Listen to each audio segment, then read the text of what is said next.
beauty to me is actually a perfected skin. And I mean that is, it doesn't matter if there's some fine lines, it doesn't matter if there's wrinkles. Some people love those. I mean, some of that is beautiful. That is age, and and it's just how they wear it, it how healthy is the skin? Is the skin evenly toned? Is the skin, all color? Is there a lot of sun damage? I think beauty is evenly toned skin that doesn't have those imperfections on it. But I don't mind fine lines or wrinkles on it because I really think that that is a beautiful thing for some people. Welcome to the Beauty Talk podcast, where we feature how the best medical practitioners help their patients to look better, younger, and healthier. Now, enjoy the show, and here's your host. Daniel Gao here. I'm the host of Beauty Talk. We feature the top medical practitioners in health and beauty, both inside and out. I have Tina Zillman, co-founder of Skin Rejuvenation Clinique and Advanced Rejuvenating Concepts. She spent more than 35 years in the aesthetics industry, building businesses, developing products, educating professionals, and helping people feel confident in their skin. So Tina, welcome and glad to have you here. Thank you so much. Yeah, so Tina, let's start off with this. I'm curious, how did you first get interested in, I'll call it the medical field. Let's start with kind of the broad term. How did you get interested in the medical field? So when I started aesthetics, I studied in Boston, Massachusetts, and then I came down here to San Antonio, Texas.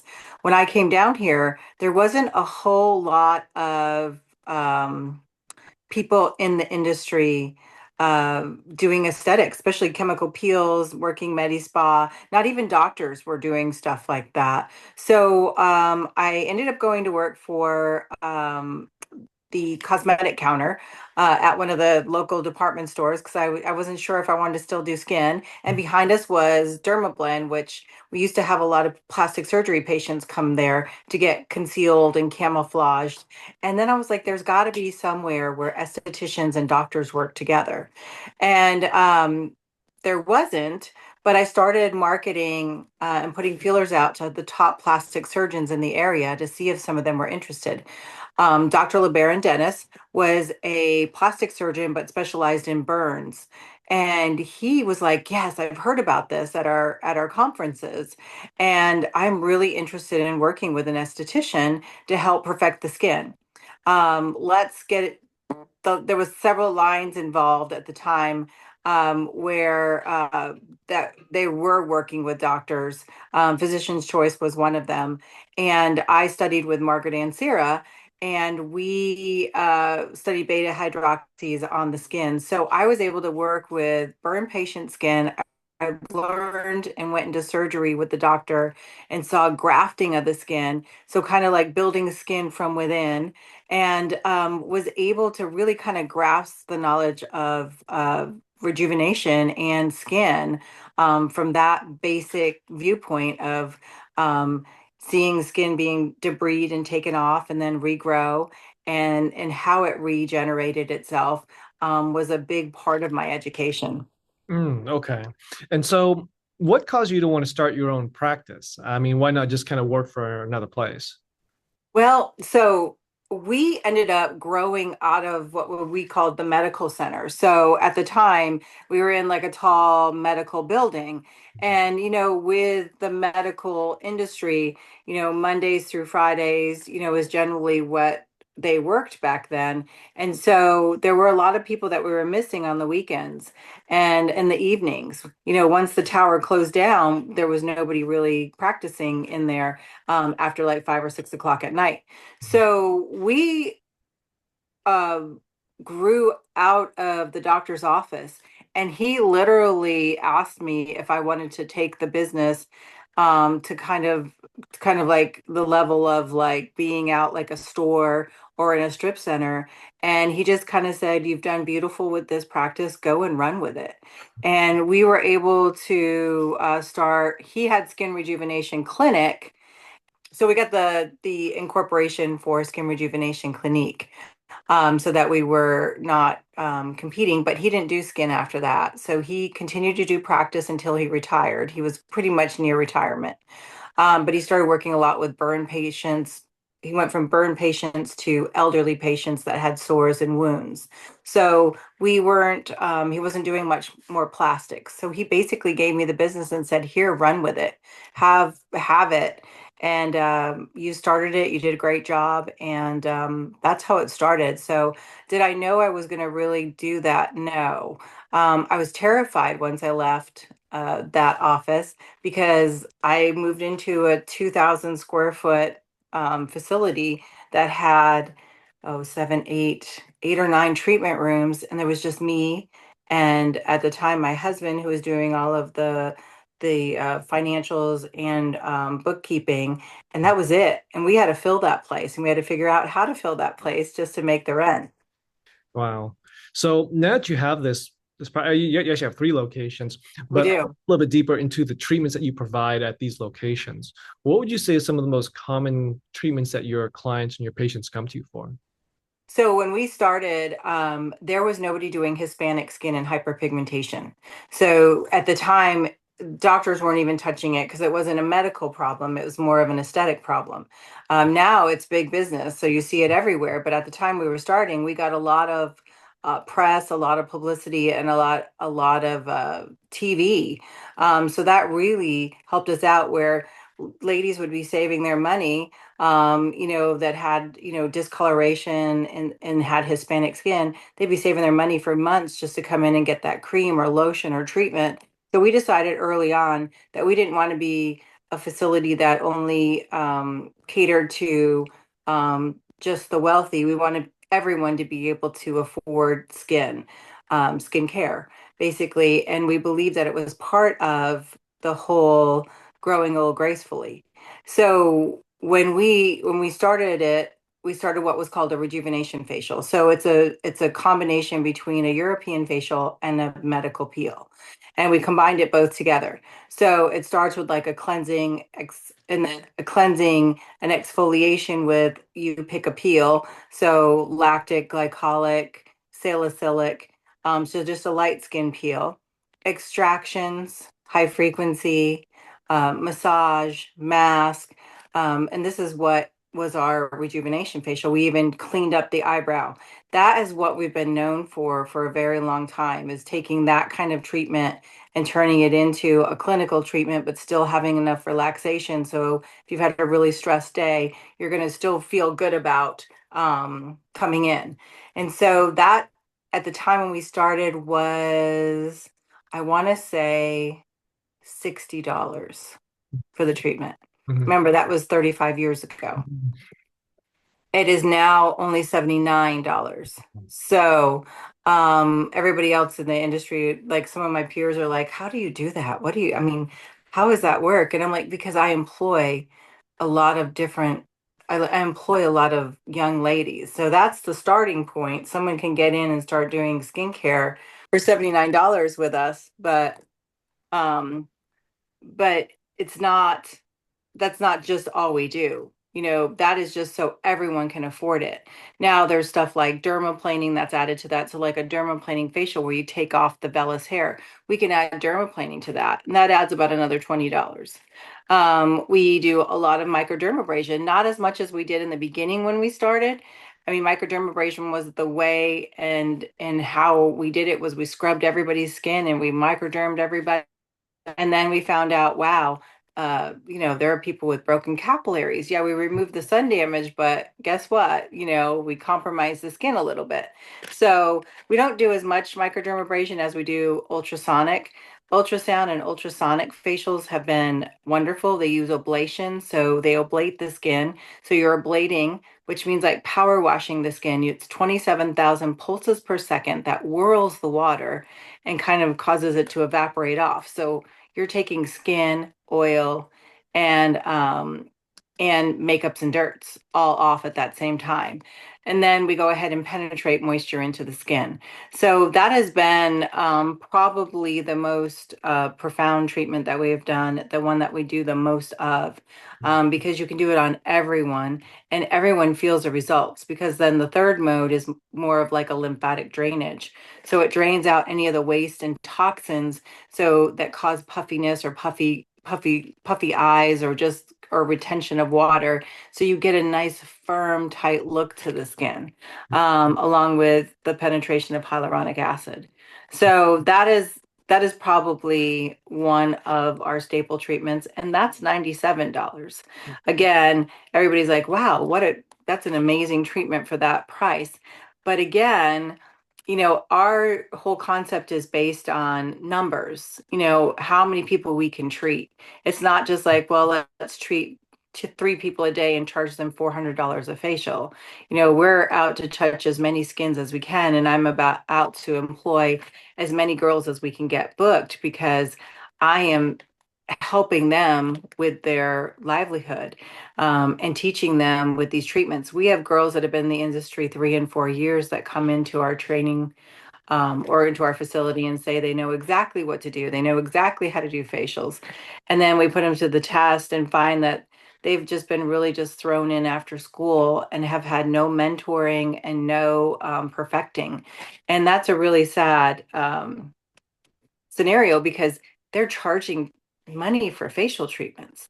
And if I had to pay for that facial treatment, I would be really unhappy with the way they're coming in with us. But what happens is people open a spa and they just kind of employ people that say they know what to do. Then they just kind of go at it, go ahead and do it. And they don't really give them any training or mentorship. And that's real important. And that's what we've really learned, that with the groups and with all of us, that together we're actually a larger force, to kind of be reckoned with, because we all pool our resources together, and educate and learn from each other. Okay. And for these types of these facials, these treatments, in what situation would someone want to be like, okay, I want to get this facial? Like, is there certain conditions, or is it just like they just want to have that kind of that nicer, tighter look? Or I guess like what's the situation that someone would be in where they want to look for this type of facial? Sure. So we treat everything from acne, rosacea, hyperpigmentation, premature aging, fine lines, dark spots, milias. It just depends. So it depends on what condition the skin's in. I mean, some people could just want preventative and just have beautiful skin and just want to maintain that skin, and we do that as well. So there are different treatments, and how we do it is we pick the peel according to the treatment. So if somebody has, um, say they have acne rosacea, then we'll probably do a light lactic peel, just to kind of take off that dead skin cell layer, that dehydrated layer, and then we'll start to do some ultrasonic, which is really great for somebody with rosacea skin. Somebody that has acne, we'll do salicylic peel on them, and then we'll do the whole routine around salicylic or benzoyl peroxide, something that's a little more medicinal. Lots of extractions, lots of high frequency. We even have lasers that we do to kind of kill the P bacteria in the skin. So there's all sorts of treatments. Fine lines, needling. We'll do a lot of needling on the skin. We'll do not PRP, but what we'll do is PDRN, which is the salmon extract. PDRN, hyaluronic acid, tranexamic acid, albuterol for pigmentation areas. So it's almost like we customize. So depending on what one skin needs is how we customize the treatment, if that makes sense. Yeah. So you can have different areas of the skin. You could have areas that are, porous, and then have areas that have no pores. So, you don't want to treat them the same. You want to treat them differently. So we actually will treat that skin differently, even combining different types of peels or doing a double peel, a salicylic acid and a lactic peel, to make sure that we get kind of that skin treated accordingly. Okay.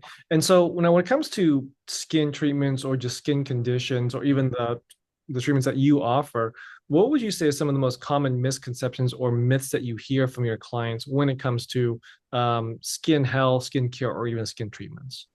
So skin treatments, it's amazing still because there's a lot of equipment that's being popped out there that talks about, facelifting or lifting saggy skin, lifting loose skin. And, we still, of course, try it. There's lots of clients that come in that try all these different treatments. And we try to stay to the ones that are actually proven to work. Proven to work meaning, a lot of these machines say they're FDA approved, but when they're FDA approved, a lot of times it's only 20% of the people that got the result that they claimed. And then it gets FDA approved. So it's not really for everyone. It's for those few small amount of people that have that certain condition that works on that. But everybody thinks that there's a miracle in a machine and there's a tightening agent that's going to tighten their skin. And we're kind of realistic about that. As skincare professionals, we're there to actually perfect the texture and tone of the skin.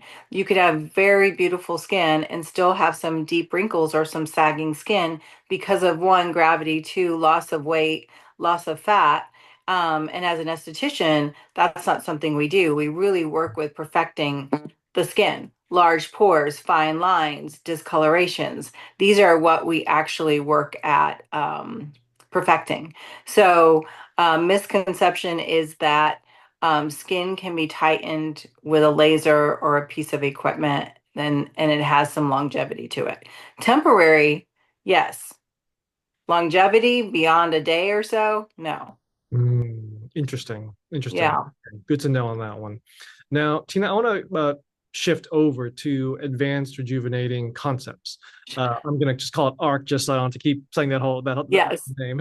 So ARC. So this is, I believe, your skincare line. If you can Yeah. elaborate a little bit A- more on ARC. yeah, ARC skincare. So that was developed because when we were working with lasers, so we were working with doctors doing the CO2 deep resurfacing lasers. At the time, there was no skincare that they were being introduced to. So we were having problems with hyperpigmentation, hypopigmentation, healing issues very early on, milia formations. And all of these interrupted the final outcome of the peel because it was just a nightmare if any of those happened. So instead of just handing them Crisco, which is what they used to do, there's even some doctors that are still calling it C cream and putting it in a bottle and selling it, but it's Crisco, and we would put that on the skin to heal the skin after these CO2 treatments. But there was nothing ever helping suppress the melanocytes early on that was safe to use to occlude the skin in a way that's a little bit more cleaner than the Crisco. So we worked with some chemists and came up with a way to suppress the melanocytes early on and then treat pigmentation if pigmentation happened to come up. So we use things like kojic acid, vitamin C, alpha lipoic. I mean, just different types of lighteners and brighteners that could be introduced to the skin very early on. And that was our first line in advanced rejuvenating concepts was the melanin suppressant line. The melanin cleanser is still one of our top. The skin lightening bar is still one of our top. It's called Skin Brighten Bar now. You just have to be careful with FDA claiming that your product can lighten the skin, so it brightens the skin. And that is how that line became, how it just started. And then from there, it was like every need of a client. So we worked with benzoyl peroxide, salicylic acids. We worked with ester Cs, which is a fatty based molecule vitamin C. So it wasn't just giving someone a high potency, like a water based ascorbic acid. We were working with fatty acids too for people that had drier skin. So it wasn't like every C fit everyone's skin. We worked with enzymes, fruit enzymes, and that was our base of all of our cleansers. So depending on if you had oily skin, dry skin, pigmented skin, or you had rosacea, all of our cleansers were enzyme based. So they would eat like the dead skin cell or dirts and oils off the skin. So you never really needed anything after that, like a toner. I mean, when Cleopatra was back in the day, they used to bathe in bats of wine. That's your enzymes. So it used to just perfect and make the skin beautiful. So we based our whole line off of we based our whole cleansing line off of that. So you won't really see much of anything else. Now, cleansing oils we really like cleansing creams. We do have one cleansing cream, Vital Cleansing Cream. And then we have a rosacea line, and then a line we call Cell Solutions, which is for our aging skin, so our 50 plus, where we do alpha lipoic acid, ALA, versus using like a vitamin C, a little bit more higher up in the antioxidants for what that skin needs, using retinols, vitamin A's. So since we were working with so much skin, we were able to actually not test on animals, we tested on humans. No, just kidding. Yeah, but we were just working so much with it Yeah. that we were able to test a lot of the products and see how effective they were on the skin. And to this point, this day, that line that we use is our main line that's sold. Now, do we sell other lines? Absolutely, we sell other lines because one one line, oh sorry, one line's not for every skin. And so we not one line's for every skin. So we actually bring in other lines like we have Revisions, Skin Better, Ulta MD, Color Science, all of these different lines because people like that. They like to change, they like to move things around.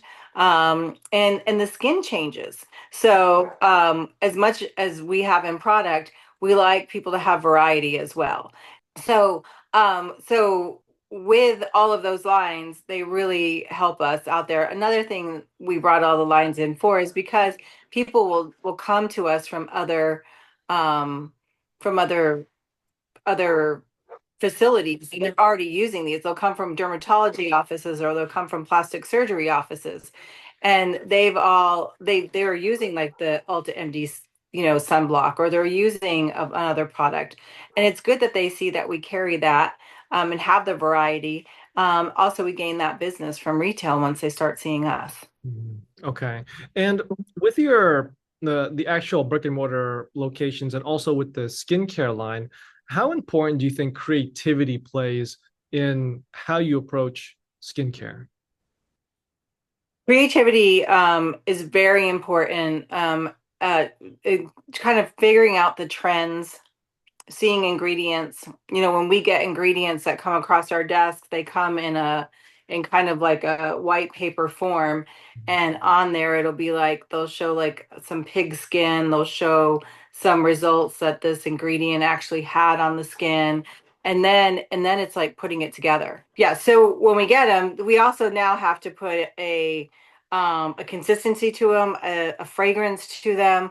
We have to like know who we're going to target it to, and that plays a big role in what active ingredients we put into it and what scent we put into it, any natural scents, because there are certain age ranges where certain scents do better than other scents. Like my favorite is lemon verbena, but if it's a teenage line, they don't want lemon verbena, they want something like vanilla, Mhm. so it's really kind of Mhm. finding those out. So you kind of have to be creative in that sense. And then it's it's also creativity of like what's the package gonna look like? What's the label gonna look like? How are you gonna put that out there? How are you gonna photograph it to give it its to really bring out its attributes and what it's going to do for the skin. So you have to have some creativity. The rest is creativity in the room, like what results does it have and how is this going to work on the skin? And that's really where we put it to the test and get it in people's hands and let them play with it, try it, and see how the skin changes. And some of the stuff has been fabulous. I mean, we work with percentages that actually change the skin. People say, what's the difference between, products that you can buy clinically and then products that you can get over the counter? Because they both say the same ingredients, but it's really the active amount of ingredient that's in there. Over the counter, they don't have anyone that's actually in charge of that product that you can call if you have a reaction. Clinically, if you call and have a reaction, you can talk to somebody. So we tend to really push it to the envelope of putting the most result-oriented percentages into a product line to actually change the skin. So with that, you will get results and you'll get change in your skin. Pores will minimize. Fine lines will diminish, Mhm. pigmentation will lighten. I mean, this is actually seen in what we do. Um, the others might claim it does, where it might take 8 weeks, 12 weeks. We work on, 2, 4, 6 weeks, to see results. So it just depends on the skin. Okay. Now, I'm sure that throughout your experience, you've had some memorable or interesting or maybe even challenging cases. Is there maybe one story that you can tell that comes to mind of someone that came in, maybe again, memorable case, maybe it was challenging, and how you were ultimately able to get them a great outcome in the end? There has been so many of these people. One that really stands out is we had well, there's a couple. I mean, I've had a couple of gunshot wounds that I've had to work with to resurface, do laser, and then do skincare on and she was a police officer, and it kind of happened in the line of duty. And it was so phenomenal to see what we had done with her skin, just trying to kind of soften up the scar tissue and then resurfacing the scar tissue and then treating the scar tissue with light skin peels to just make it and perfect it. That was a real heartfelt kind of treatment. Also, the people that come in that are just that are just full of pigmentation. There was one client, and she had pigmentation all over her skin. Couldn't do anything, didn't know why it was there. Lots of questions asked about hormones and what she was using and when she thought this happened. Did she burn her skin? Was she in the sun? There was so many questions, but we worked with her skin with some treatments, slow. And that's another thing is that people think that you can get rid of pigmentation very quickly. And that's not how it is. Pigmentation is slow and easy. And one wrong move can bring back that pigmentation. So we really work closely with these people dealing with pigmentation. She took about 6 months to 8 months to start seeing some difference in her skin. When she saw the difference, it was unbelievable how quickly it lightened from there, and it really just changed her world. She was using Dermablend to cover it, a really thick, heavy makeup. And she was able to then just go with a light sheer tinted moisturizer. And, that's really where you feel good. Or the teenagers that come in and they have the acne, and you help them clear up their skin, teach them how to work with their skin. And now they don't feel as bad going to school because they don't have the acne. It really helps with self-confidence when you can have a clearer skin or not have the imperfections. Um, and I think that's really the heartfelt part of what we do. Okay. And where do you think the future of skincare is going? Gosh, the future of skincare, it's amazing because we talk about it all the time. Like our mothers were getting facelifts at like 50, and now 50-year-olds, they don't even look 50, they look 30. Mhm. So there is so much out there, and a lot of it's because sunscreen awareness. Sun is probably what damages the skin the most.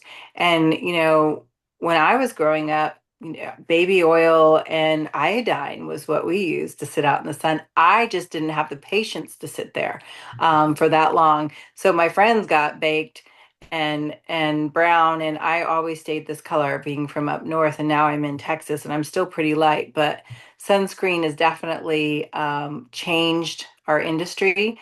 I think it's changed a lot of what we do and how long we can go without having to do anything plastic surgery wise to make us firmer, tighter, smoother. So where do I think it's going? I think it's still going after that. I mean, they're trying to look for the facelift in the bottle, or you just kind of stick your head in a machine and come out. I mean, I just saw that they're doing haircuts that way. I mean, you stick your head in a machine and it cuts your hair. Mhm. So I'm hoping that you just kind of go through a machine and all of a sudden you come out toned and no cellulite, and everything is pulled back and tightened. But I think it's heading in the way of um, more natural, Mhm. more actives, cleaner formulations, and more results. I think that we are really seeing some amazing skincare out there. Um, Skincare that changes the skin, which we haven't, I mean, we didn't see growing up.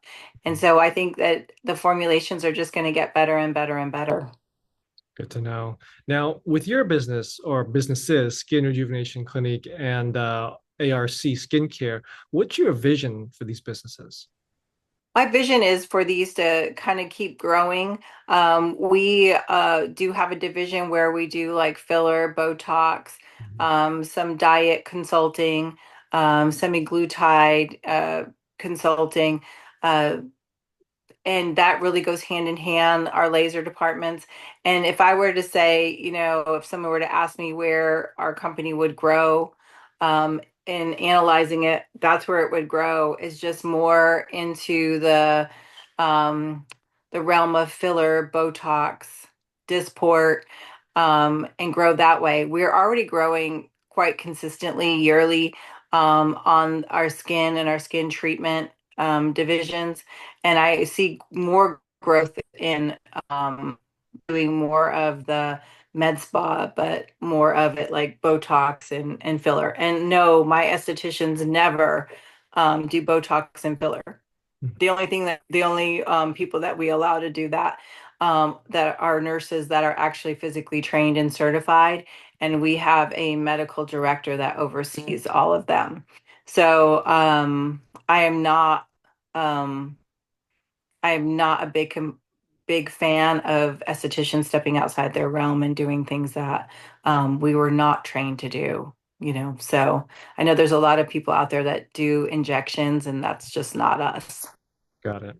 Now, Tina, I have one last question for you, but before I ask it, I do want to point people to your websites at skinrejuvenation.com and arcskincare.com.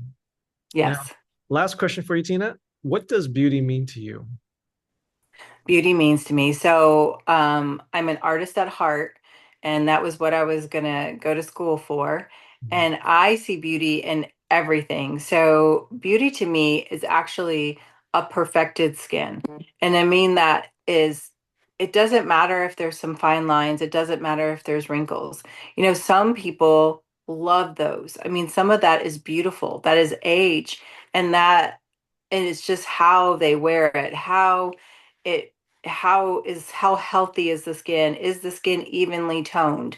Is the skin, all color? Is there a lot of sun damage? I think beauty is evenly toned skin that doesn't have those imperfections on it. But I don't mind fine lines or wrinkles on it because I really think that that is a beautiful thing for some people. I like some movement in the skin. I don't like a pulled tight skin that doesn't look like it's had some life in it. So I think beautiful or beauty is once I in and out, a beautiful person, beautiful personality, and on top of that, just a really even toned, smooth, hydrated, clear skin. Awesome. Well, there you have it.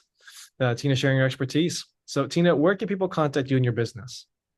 Oh, so they can contact the business through our websites, which are skinrejuvenation.com or arcskincare.com.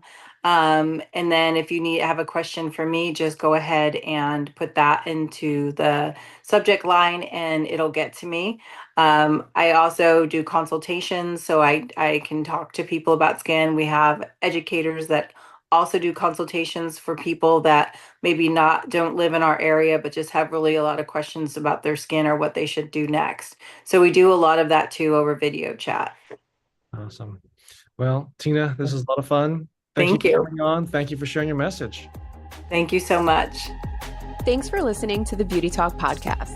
Any questions, please contact the practice directly with the contact information provided during the show. We'll see you again next time. Bye for now.